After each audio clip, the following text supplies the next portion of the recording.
The impact came without warning.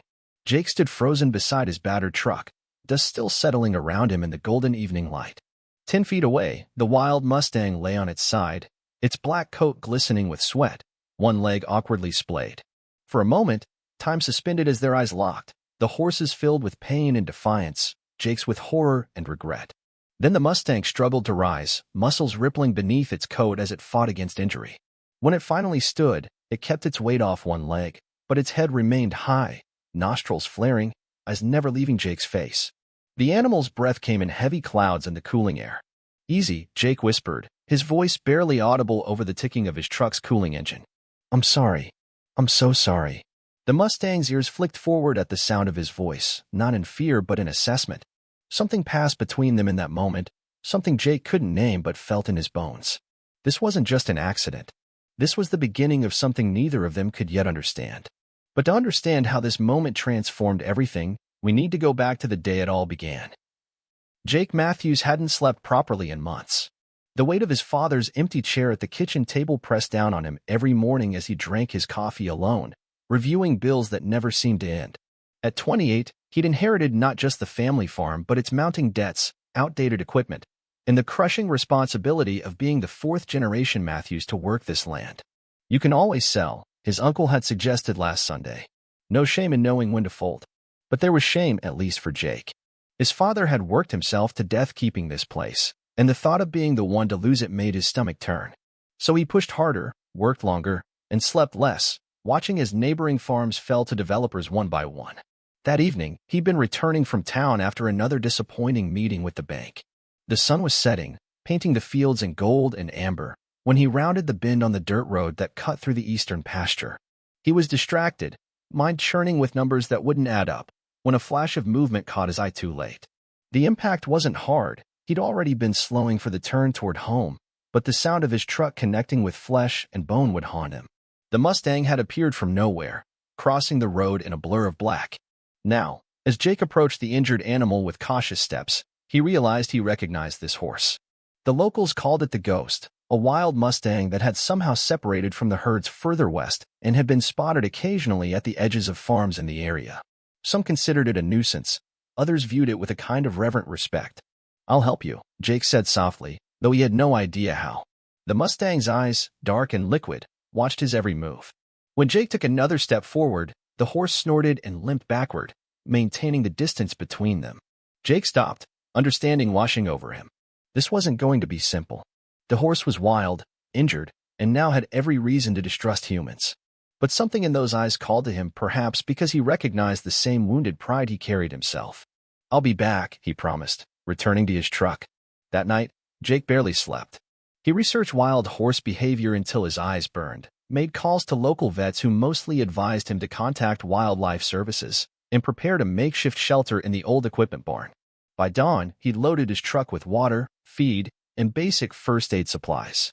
To his surprise, the Mustang hadn't gone far. Jake found him sheltering in a small grove of trees near where the accident had occurred. The horse's leg was clearly causing pain, but there was no visible bleeding. As Jake approached, the Mustang's head shot up, ears pinned back in warning. "I know," Jake said quietly. "You've got no reason to trust me. But I'm responsible for this, and I'm going to make it right."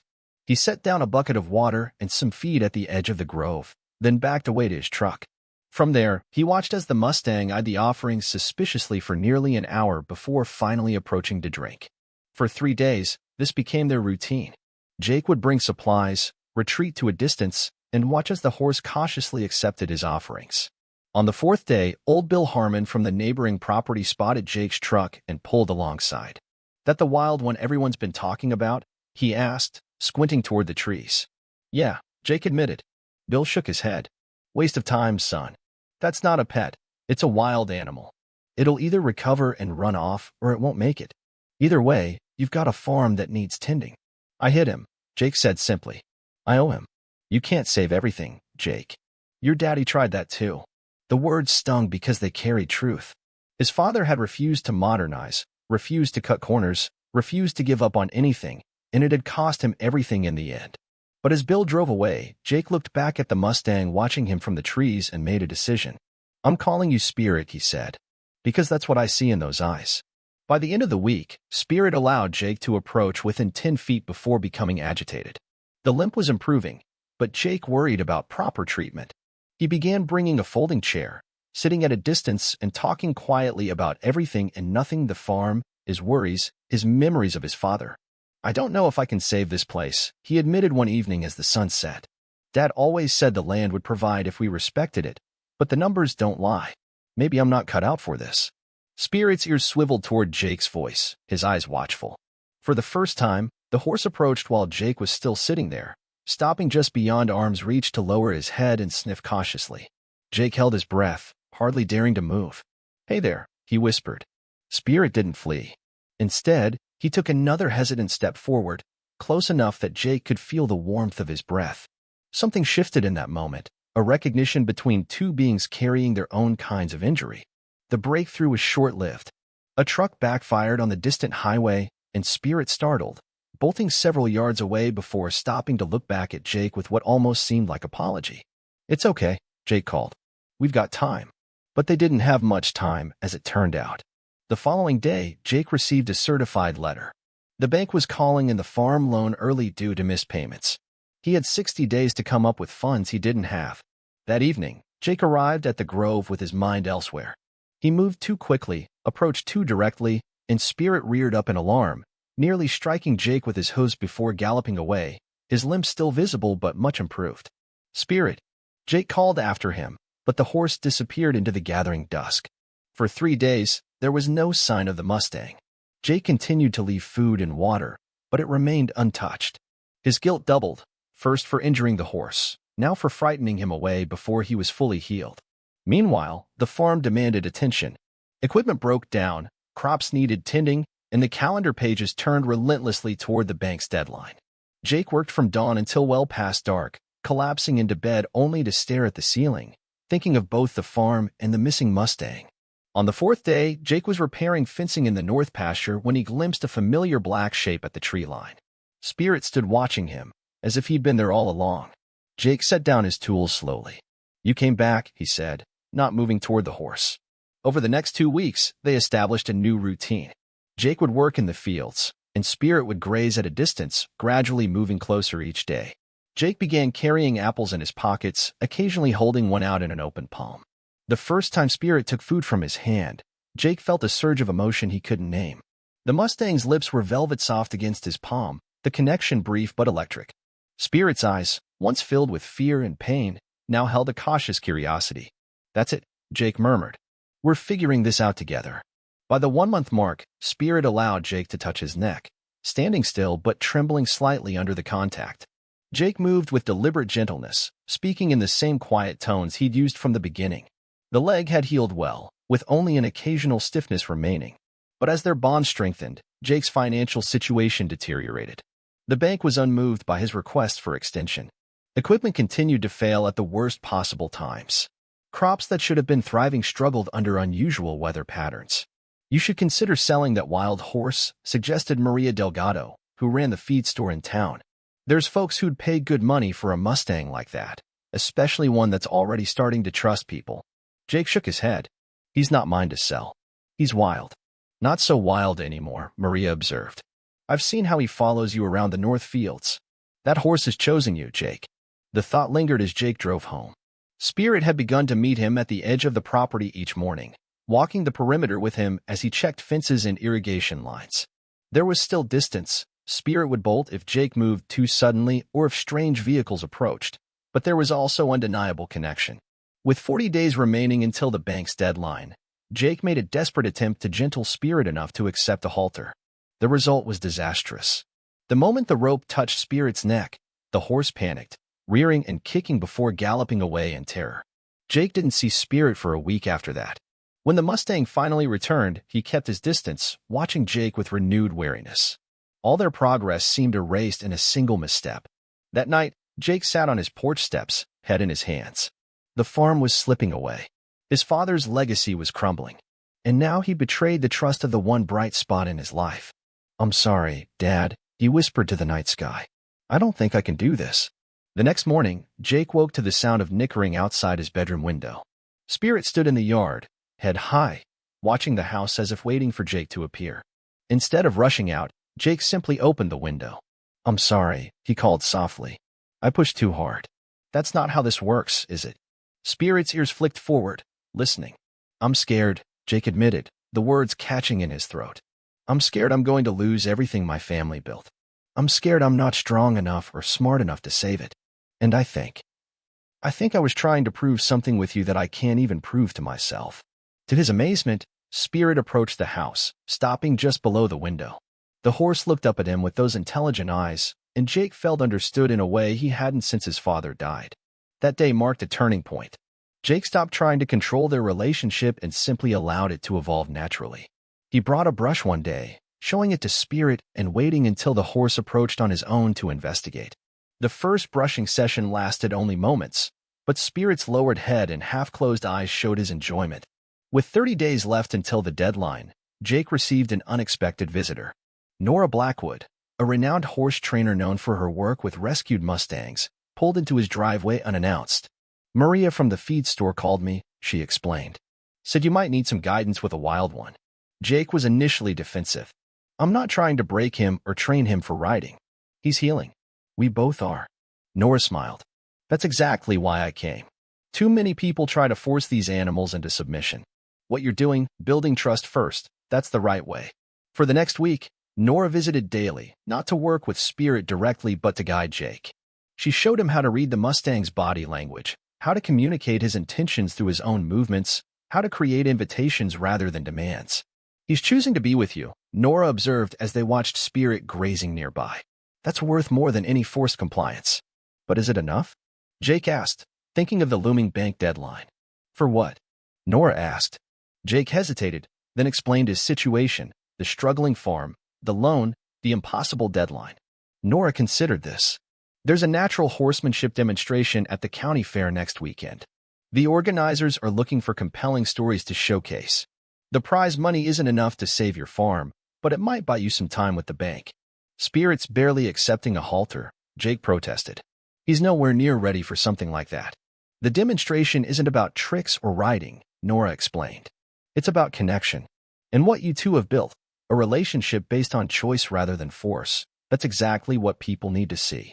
The idea seemed impossible, but as the days passed, Jake found himself considering it. With Nora's guidance, Spirit began accepting the halter for short periods, though anything resembling a lead rope still caused anxiety. With 2 weeks remaining, Jake made his decision. He entered the demonstration, not expecting to win but hoping to show what was possible when trust came before training. The night before the fair, Jake sat with Spirit under the stars, the Mustang grazing peacefully nearby while Jake voiced his fears aloud. "I don't know if we're ready for this," he admitted. "I don't know if I'm asking too much too soon. But I do know that whatever happens tomorrow, you've already changed me." Spirit approached, lowering his head to nudge Jake's shoulder gently, a gesture that had become his way of offering comfort. The county fairgrounds buzzed with activity the next morning. Trailers lined the parking area, horses whinnied from temporary stalls, and the air smelled of hay, dust, and fried food. Jake had spent hours the previous day gentling Spirit to the horse trailer, and now the Mustang stood beside him, tense but trusting. As they waited for their turn, Jake watched other participants with their well-trained horses performing complex maneuvers. Many spectators gathered around their demonstration area, drawn by the story of the wild Mustang and the struggling farmer that had somehow spread through the community. When their names were called, Jake led Spirit into the arena with nothing but a loose rope draped around the horse's neck. The crowd murmured in surprise.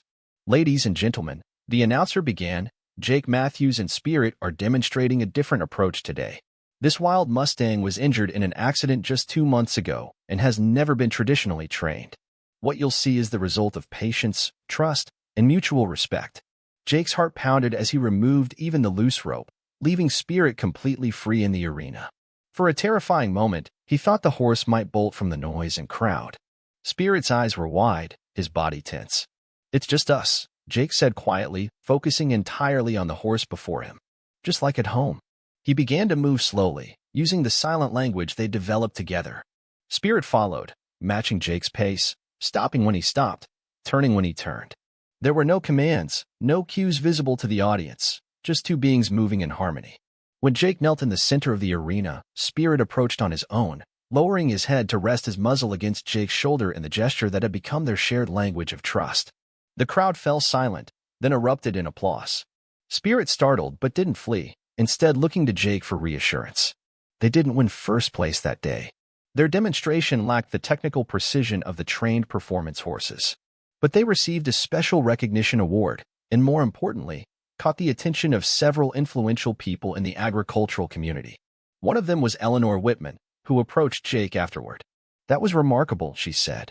"I run a program that pairs rescued horses with troubled youth. We need someone who understands this approach to natural horsemanship. The position includes housing on our property, a small farmhouse that's sitting empty." Jake hesitated. "I have my family's farm." "Which you're about to lose," Eleanor said gently. "I'm not offering charity, Jake. I'm offering a job doing something you clearly have a gift for. And there would be room for Spirit, too." As they talked further, Jake learned that Eleanor's program was located on a sprawling property just 20 miles from his family farm. The position would give him income, housing, and time to develop a long-term plan for his own land rather than being forced to sell immediately. 2 days later, Jake sat on his porch steps, watching Spirit graze in the front yard, something that would have seemed impossible 2 months earlier. The Mustang had chosen to stay, even though Jake had removed the temporary corral fencing weeks ago. "We've got options now," Jake told the horse. "We can build something new together." Spirit lifted his head, ears forward, eyes bright with what Jake had come to recognize as curiosity and trust. The horse approached the porch and stood before Jake, no longer the frightened wild creature from their first encounter, but a partner who had chosen this connection. Jake reached out slowly, running his hand along Spirit's neck. "Thank you," he whispered. In that moment, Jake understood what his father had tried to teach him. The land would provide, but not always in the ways you expected. Sometimes provision came in the form of a wild spirit who showed you a different path forward. Sometimes saving something meant being willing to let go of how you thought things should be. The following week, Jake accepted Eleanor's offer. He leased his family farm to a young couple interested in sustainable agriculture rather than selling it outright, giving himself time to rebuild financially while keeping his heritage intact. On the day they moved to Eleanor's property, Jake led Spirit to the horse trailer without a halter or rope. The Mustang paused at the ramp, looking from the trailer to Jake and back again. "Your choice," Jake said quietly. "Always your choice." Spirit considered for a long moment, then stepped confidently into the trailer, turning to face forward as if ready for whatever came next. As Jake secured the trailer door, he thought about the accident that had brought them together, how a moment that had seemed like tragedy had transformed into the beginning of something neither of them could have imagined. Through Spirit, Jake had found not just a new direction but a new understanding of what it meant to build trust, to heal, and to move forward without abandoning the past. The wild Mustang had taught him that sometimes the strongest connections come not from control but from the courage to remain open, patient, and willing to begin again. And that was a lesson worth more than any farm or fortune. It was the true inheritance his father had always meant for him to find.